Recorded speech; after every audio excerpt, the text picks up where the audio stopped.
Hello everyone, welcome to KK4Z. My name is Scott, and today I have a special treat. I have two QRP radios, one new, one not so new. The new one is one I just acquired. It is the Yaesu FTX1 Field, and then the other one is my old standby, the ICOM IC705. What I'm going to do is I'm going to review these radios, much like I reviewed the FT710 kind of versus the IC7300, and understand from the beginning that this is not a detailed, in-depth, technical review. There's plenty of people out there that do that. What I'm looking at is I'm looking at this from a user perspective. In other words, I'm a POTA guy. I want a radio. I'm going to take it to the field. I'm going to do a minimal setup on it, and I'm going to operate. And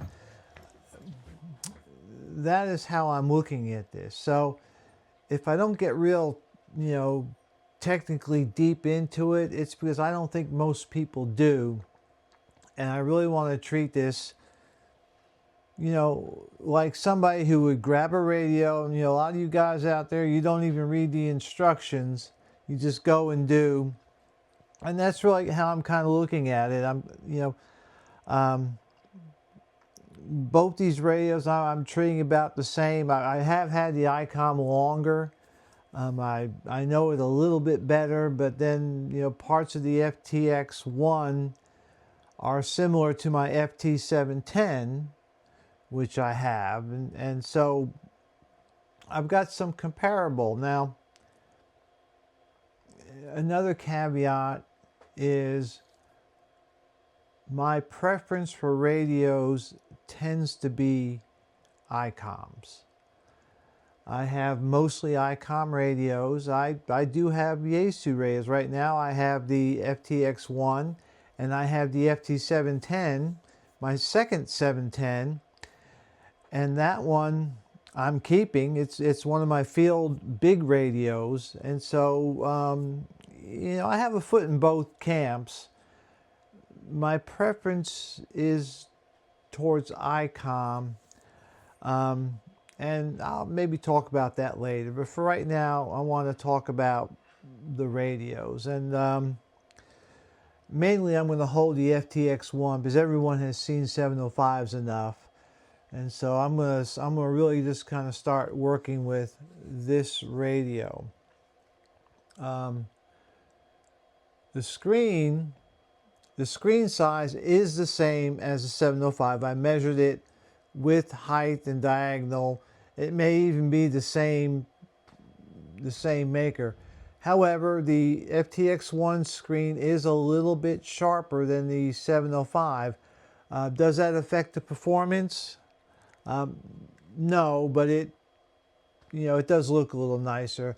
I do like some of the layout of this radio, which is one of the reasons why I kind of decided to pick it. And I also wanted the radio to do a kind of a long-term review. This radio is not going to go away anytime soon.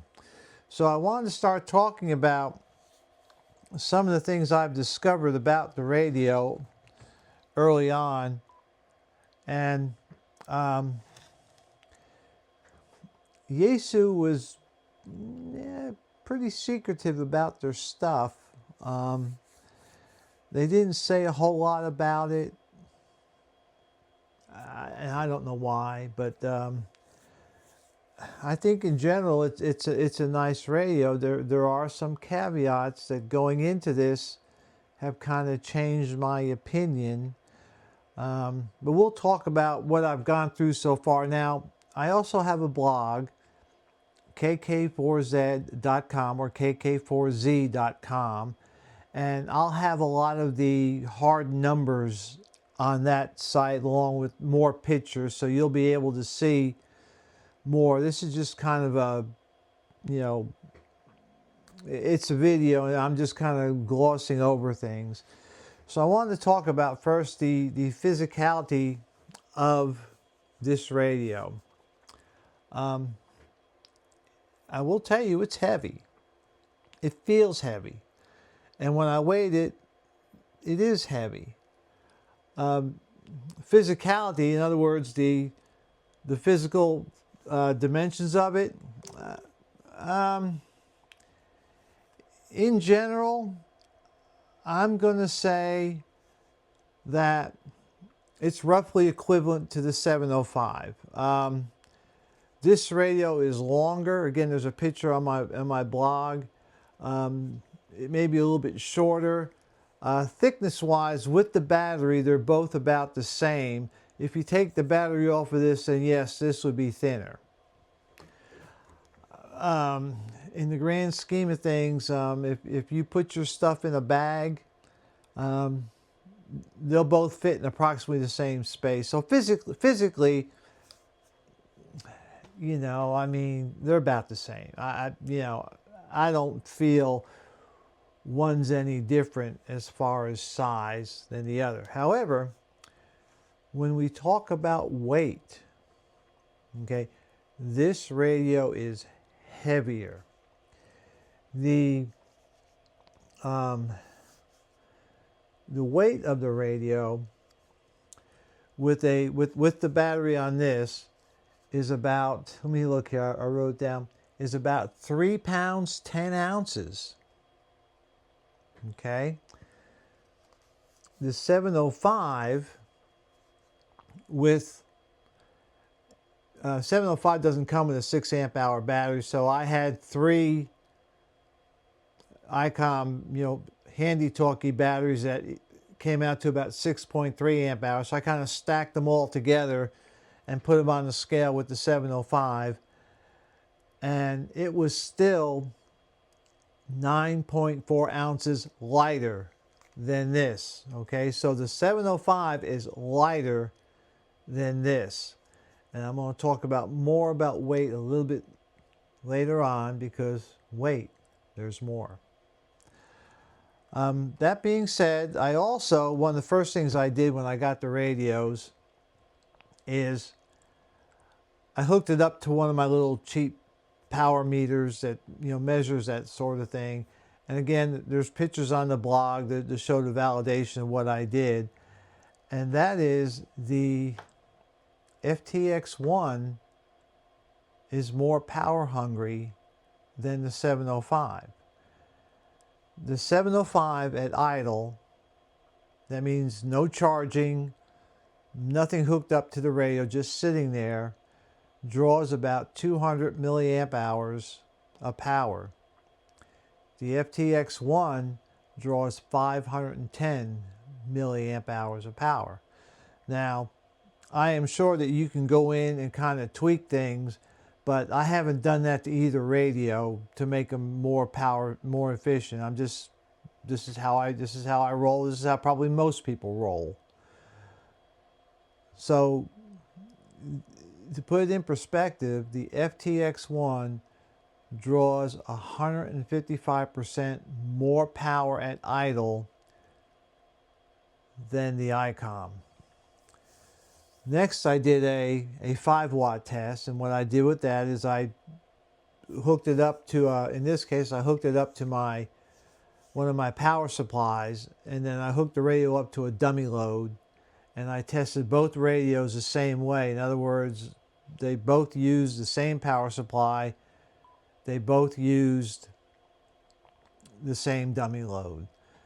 At 5 watts, the FTX1 drew 1.86 amps, and the 705 drew 1.52. That's, I think, something like 16 or 17% less. At 10 watts, the only change I made is I went to my BioNO 3 amp hour battery instead of a power supply, because I had to kind of move things around a little bit. So at 10 watts, the 705 drew 2.07 amps and the FTX1 drew 2.31 amps.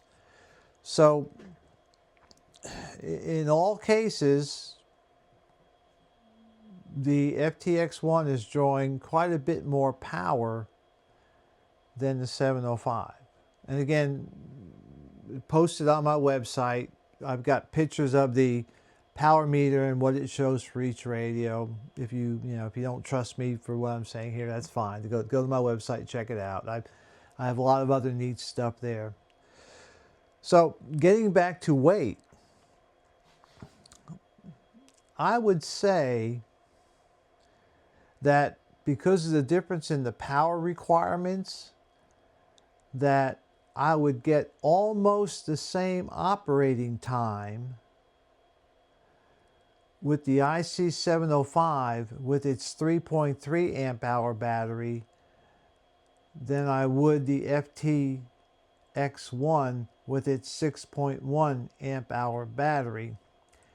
Getting back to weight, you would now save 1 pound.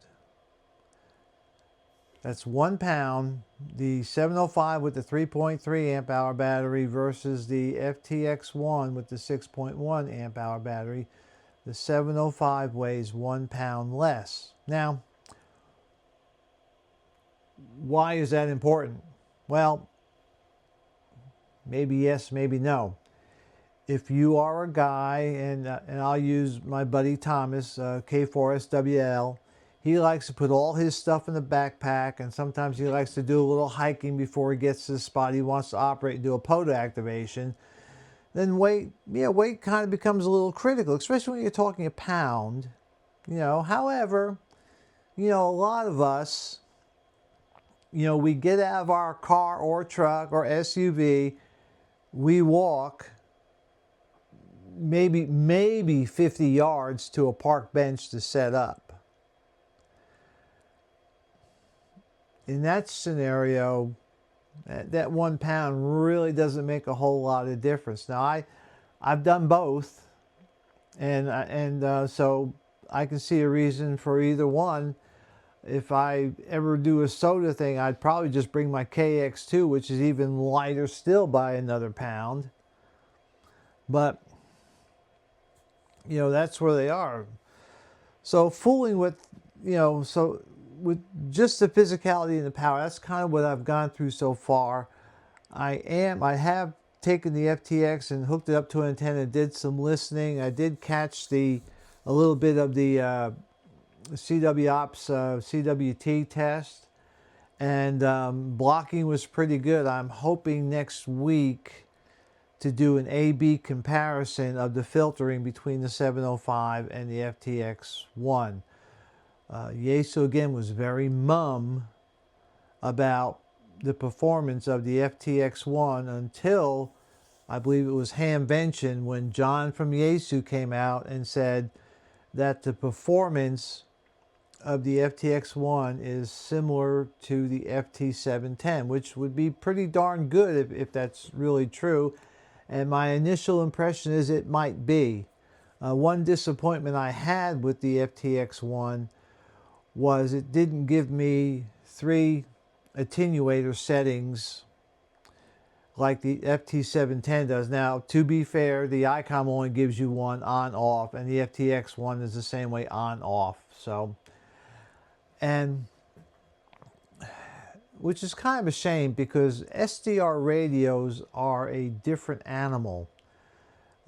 Basically, if you look at an SDR radio as always running wide open, which is kind of what they do, then you have to look at them differently. In that case, attenuation is your friend.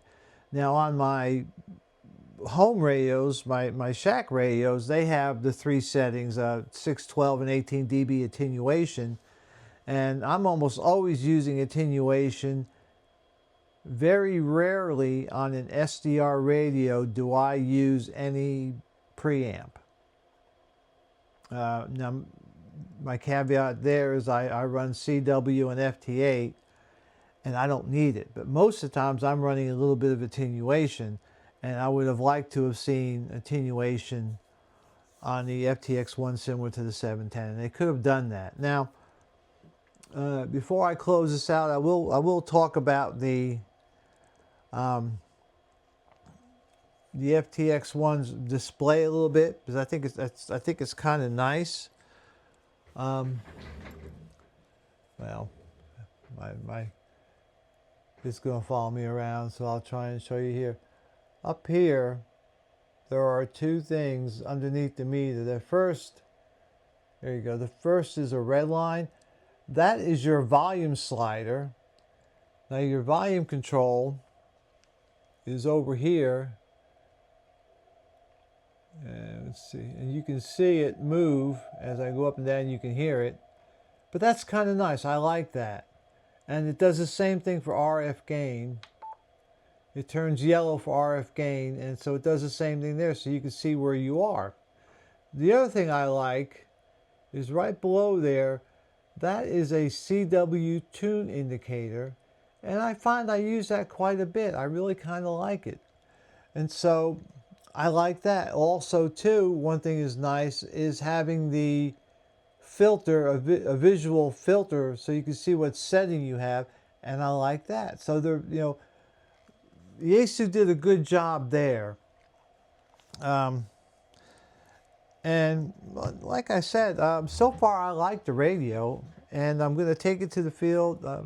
Hopefully next week or the next couple weeks I'll get out in the field. The problem I have is where I live.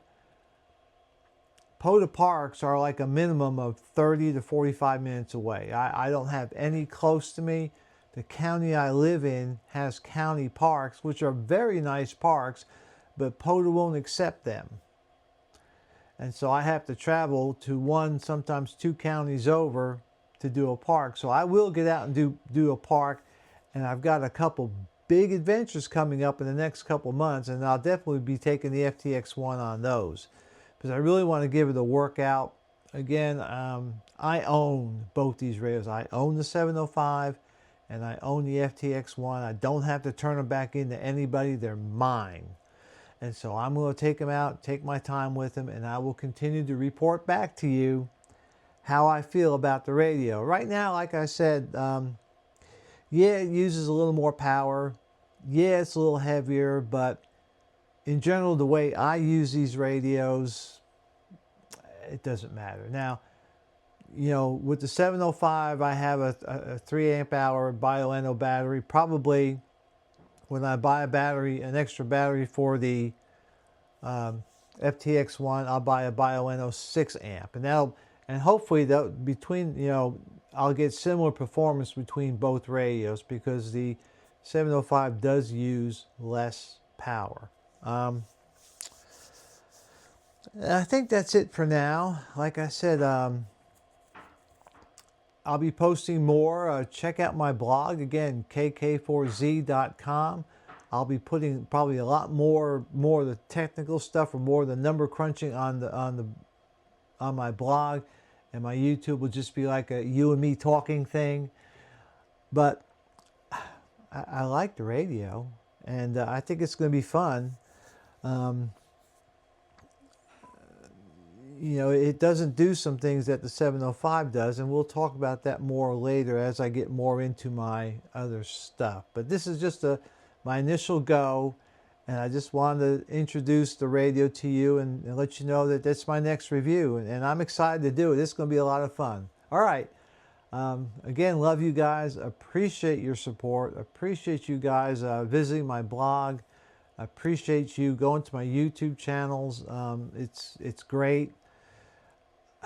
I really appreciate it. Again, I do not monetize my YouTube channel, and I do not monetize my blog. I pay for it out of my own pocket for WordPress, and I do it to help the ham radio community maybe make better informed decisions. Like I've said many times, if you're a Yaesu guy, fine, good. If you're an ICOM guy, fine, good. I'm not necessarily agnostic when it comes to radios, but I'm not afraid to go into the other camp. Like I said, my two big field radios are an IC 7300 and an FT710, and I like them both, and I take them both to the field. I don't plan on getting rid of either one, and I think it's going to be the same thing here. I love my 705, and I'm beginning to like my FTTX1, and I'll keep them both, and I'll take them out as I go out and do activations. So they're both good. And so anyhow, stay tuned. More to follow. It won't be, it won't be bang, bang, bang, one every 3 days. It'll be as I get to them and able to do different things, and I'll post them to you. So anyhow, everybody take care. Have a blessed day. Again, thank you for your participation. Your comments are always welcome, and we'll talk to you later. This is Scott, KK4Z73.